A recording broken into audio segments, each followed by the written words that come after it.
नमस्कार. आज आपण बघणार आहोत मलिद्याचे लाडू.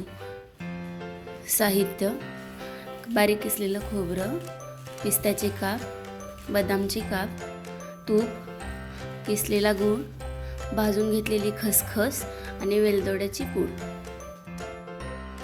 चपाती घेतलेले आहेत मी 2. आता आपण चपाती बारीक करून घेऊया. इथे मी हातानेच बारीक करणार आहे. मऊ चपाती असेल तर लगेच बारीक होऊन जाते ती. अगदी झटपट होणारी रेसिपी आहे ही. जर तुमची लहान मुलं भाजी खात नसतील, आवडत नसेल एखादी भाजी त्यांना, तर त्या दिवशी तुम्ही हे करून देऊ शकता. अगदी झटपट होणारी रेसिपी आहे, पौष्टिक आहे आणि घरच्या साहित्यामध्ये होते. हे लाडू बनवून तुम्ही मुलांना टिफिनलाही देऊ शकता. त्यामुळे टिफिन फिनिश करून येतील तुमची मुलं. बेसिकली माझ्या मुलाला हे लाडू खूप आवडतात. अशा प्रकारे चपाती छान चुरून घेतलेली आहे मी. जर एखादा मोठा तुकडा राहिला असेल तर तोही बारीक करून घ्या तुम्ही. यामध्ये आपण आता साहित्य मिक्स करून घेऊयात. बारीक किसलेला गूळ मिक्स करूयात. गूळ जर जास्त वेळ आधी किसून ठेवला असेल तुम्ही तर लगदा होऊ शकतो त्याचा, म्हणजे सुटा करून घ्यायचा आहे गूळ.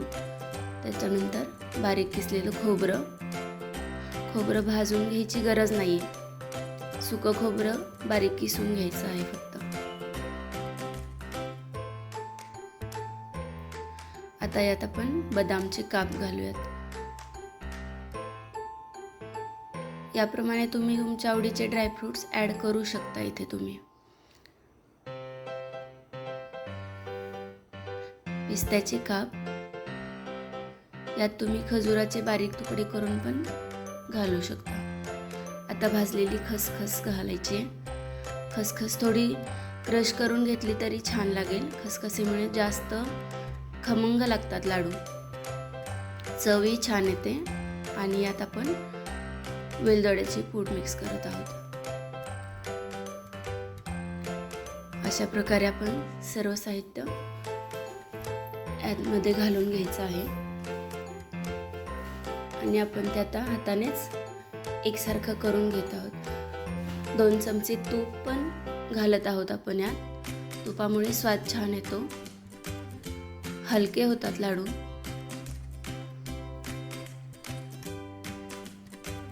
आता आपण हे एकसारखं मिक्स करून घेऊयात.